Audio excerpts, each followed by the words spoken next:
Capítulo 9. Acompañé una tarde de domingo a Mario a ver a su hermano. No me gustaba hacerlo, pero era tan importante para él que me sentía culpable si me negaba. Decía tanto el rostro de él mientras escuchaba a Álvaro reclamarle tantas cosas a mi esposo como a sus padres. La férula verde para los dientes, el champú de tal marca, aquel jersey azul que había puesto en la tercera estantería del armario, como si todo siguiera en el lugar que él lo había dejado. Para todos era un problema su existencia. Se debatían entre los deseos de vida y de muerte. Nadie quería ocuparse de aquel que tantos problemas había dado a toda la familia durante su existencia y que continuaba haciéndolo. A Mario le dolía no ir a visitarle, y aún le dolía más hacerlo. No tenía descanso en la tormenta de sus sentimientos. Días antes de ir a verle, ya enmudecía, y días después revivía aquellos momentos juntos, que tanto daño le hacían. Y el después se juntaba con él, antes y el antes con la visita. Mi marido debía buscar el modo de desvincularse de aquella historia sin desaparecer del sitio que ocupaba en su familia. Debía encontrar la manera de colocarse por encima del bien y del mal para poder superar la culpa de tener el deseo de que Álvaro nunca hubiera existido. Sus deseos ya no podrían cumplirse en relación al pasado, pero debido a un paro cardíaco cuando estaba en el baño mientras se duchaba, su corazón se detuvo y no hubo manera de volver a activarlo cuando se percataron del suceso los profesionales del centro donde vivía. Sí, Álvaro murió y dejó una estela de dolor que empezaba en su adolescencia y todavía sobrevivió a su muerte. Creí firmemente que aquella sonrisa de mi marido, jocosa y fresca, que tanto me enamoró, volvería a aparecer en su rostro. Esperé una semana, 2 semanas, 1 mes, 3 meses. Me desesperé esperando.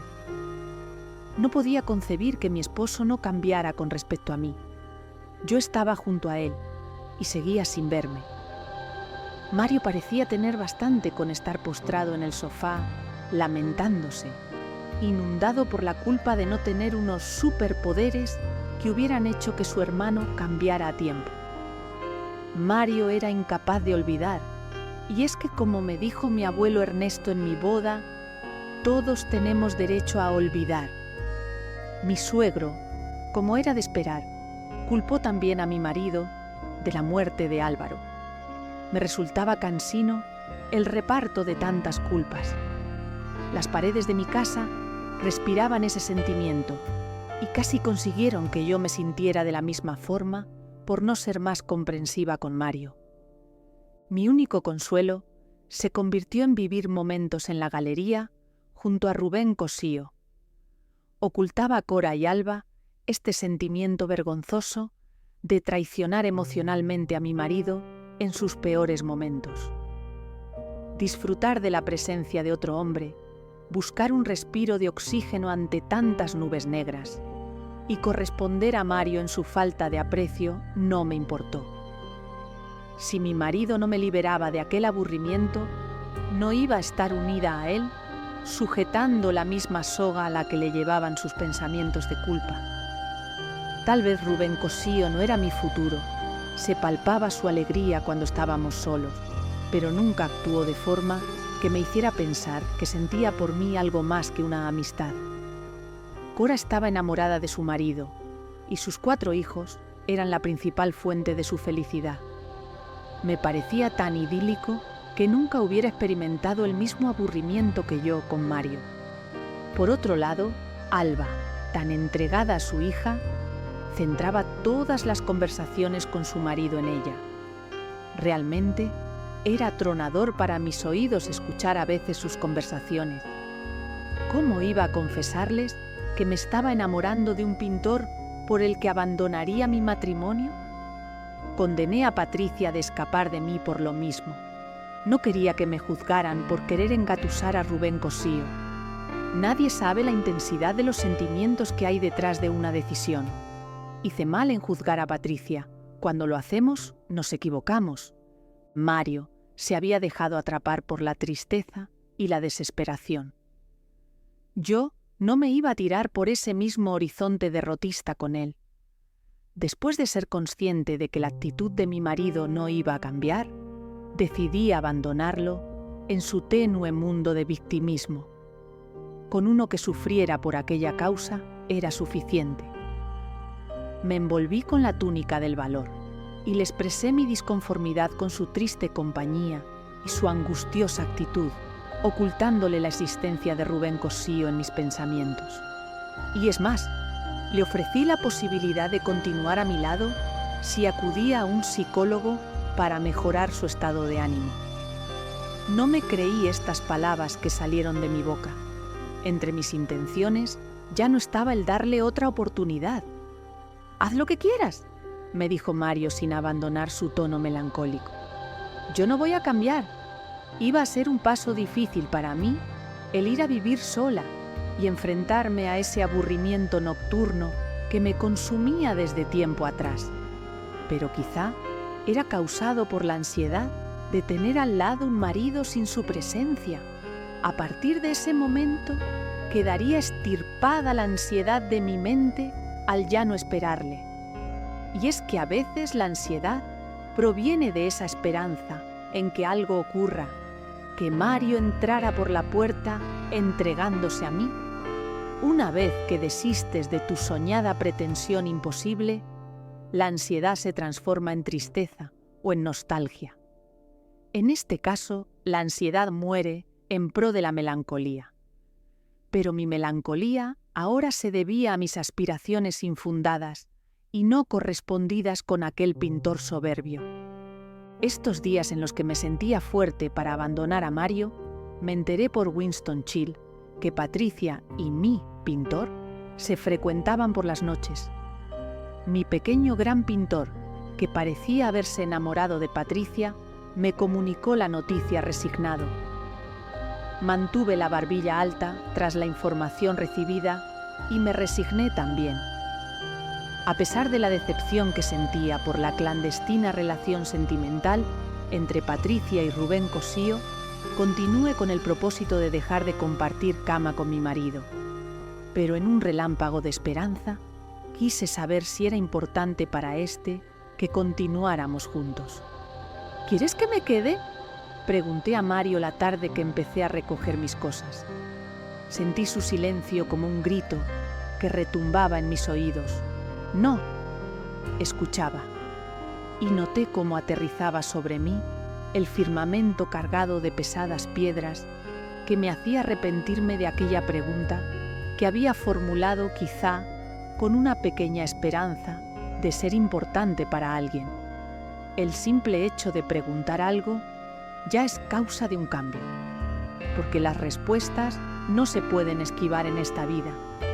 Mi esposo acababa de demostrar que mi presencia para él no era significativa, y yo debía actuar en consecuencia. ¿Cómo volver atrás? ¿Cómo ignorar su respuesta? Me había llegado el mismo momento que a mi abuela Carmencita, el de meterme en la cama y no salir de ella obligando a Mario a cuidarme. Todos tenemos derecho a olvidar cómo mi abuelo me susurró al oído el día que contraje nupcias él, y el deber con nosotros mismos de hacerlo. Mario no era capaz de ello. El pasado, mi infidelidad de pensamiento hacia Mario, mi incomprensión con su historia y los sentimientos que se encendieron en mí a causa de la muerte de mi madre, sí, debo olvidar el sentimiento de culpa por no ser lo que él necesitaba. Al mismo tiempo que he de recordar que soy culpable de mis humanos sentimientos. No había otra opción que aceptar que mi perfección estaba en entender que cada uno escoge su camino y de ser responsables solo lo somos de nuestro destino. Desde que Patricia se escapó como una fugitiva con Winston Churchill, la vida me enseñó a no aferrarme al presente. No esperar nada de nadie, ni encariñarse con los que nos rodean, tampoco es la respuesta que espero aprender. Tal vez no mentirme, aceptando mis sentimientos, hacía que me encariñara conmigo misma. Serme sincera me provocaba ese efecto. La actitud enamorada que sentía por Mario mientras estábamos juntos, creo que sigo añorándola. Él fue para mí ese chico al que imaginas de una manera y al que quieres ver como en tus sueños. Le identificas con esa ilusión y te niegas a abrir los ojos para ver que realmente hay otros que se adaptan más a la forma que tienes de concebir la vida. Mario ha sido el amor que más tiempo he dedicado en mi vida. Si no fuera porque no pudo olvidar o dejar de lado a su familia y la culpa que le hacían sentir para empezar a emocionarse conmigo, tanto como yo lo estaba, hubiera permanecido a su lado. Quería volver si se concediera el beneplácito de poner en práctica su derecho a olvidar, apartar más que a ese hermano que necesita de él, a ese padre que le exige que ejerza la función de padre que mi suegro no quiso o no supo desempeñar. Nos olvidamos pronto de los logros. Conseguir que Mario estuviera en Gijón fue una hazaña que me aportó felicidad solo durante 2 días. Muchas veces no necesitamos cambiar las circunstancias, sino a nosotros mismos. Acudí a un psicólogo y cuando me preguntó cuál era la razón de haber acudido a él, le confesé: me aburro. Quizá debería de haber sido un poco más explícita, pero no lo fui. En aquella única consulta a la que asistí, habló él tanto como yo.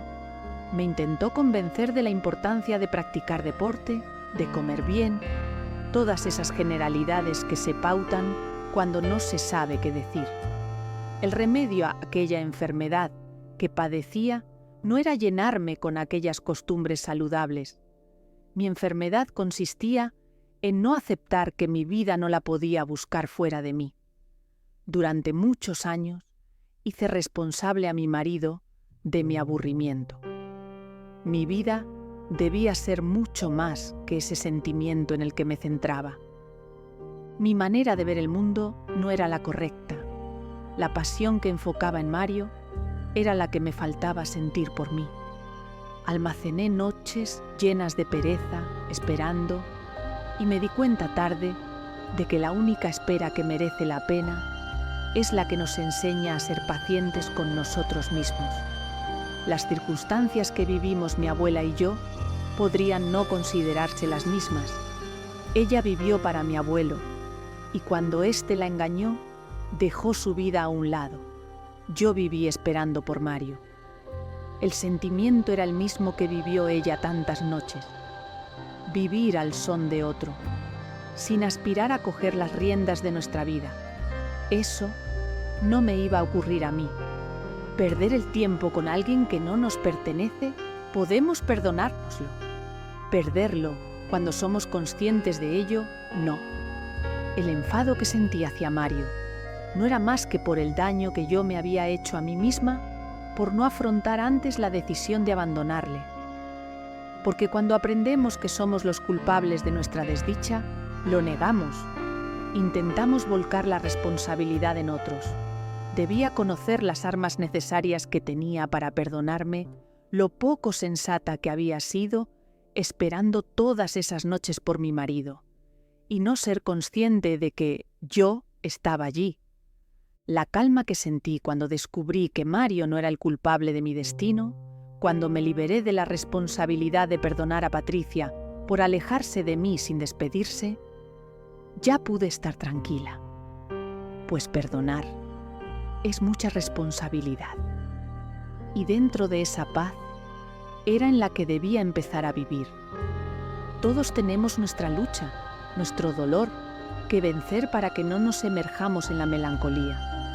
Mi vida vista desde un mero observador pudiera parecer más fácil que la de algún otro, pero solo en apariencia, porque la lucha es dura para todos.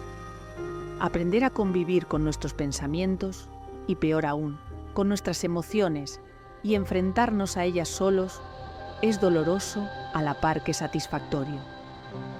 No importa a veces lo que nos sucede, ni nuestras circunstancias, sino la lucha interna que mantenemos con nosotros mismos.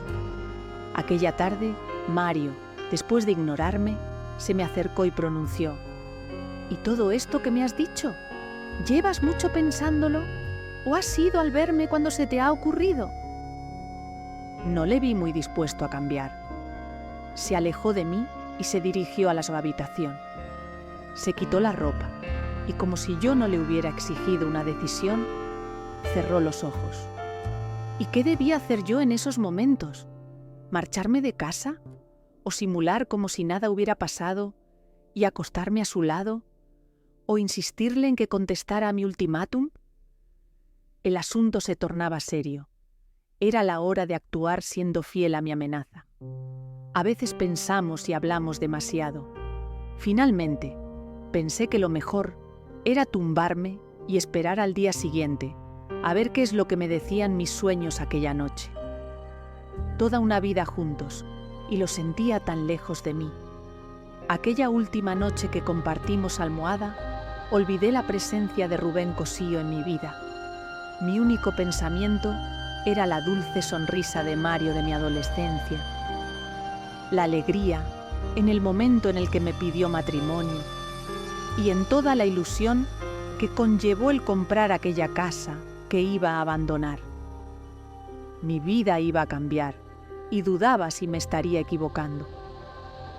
La fuerza del amor que sentía por Rubén no era tan intensa como para calmarme en aquel angustioso momento. Era triste despedirme de Mario de aquella manera, pero ¿qué esperaba? A pesar de la dureza de aquella decisión, no quería convencerme de que Rubén Cosío vendría a salvarme de mis penas. Mi presente, en el que debía despertarme, no era el estar con Mario, ni mucho menos con aquel pintor soberbio. Me dirigía hacia mi futuro, lo sabía, pero ignoraba si éste iba a ser favorable. Temía, más que a la soledad, al aburrimiento, y quizá, más que al aburrimiento, al hastío, a la ausencia de esa ilusión que te hace levantarte todas las mañanas y emprender el día con la esperanza de que algo bueno te va a suceder. El tiempo es el único maestro que nos enseña. A veces no soy capaz de entender qué es lo que ese paso del tiempo quiere enseñarme. Me rendí al sueño aquella noche creyendo en que mi destino se cumpliría, aunque mi decisión de dejar a mi esposo no hubiera sido la correcta. Sí, me rendí en los brazos de Morfeo, confiando que aunque me hubiera confundido en escoger mi camino, me esperaba en la vida algo prometedor que llegaría igualmente, aun siendo incapaz de recibirlo en ese instante. Y sin rozar mis piernas con las de Mario, dormí profundamente.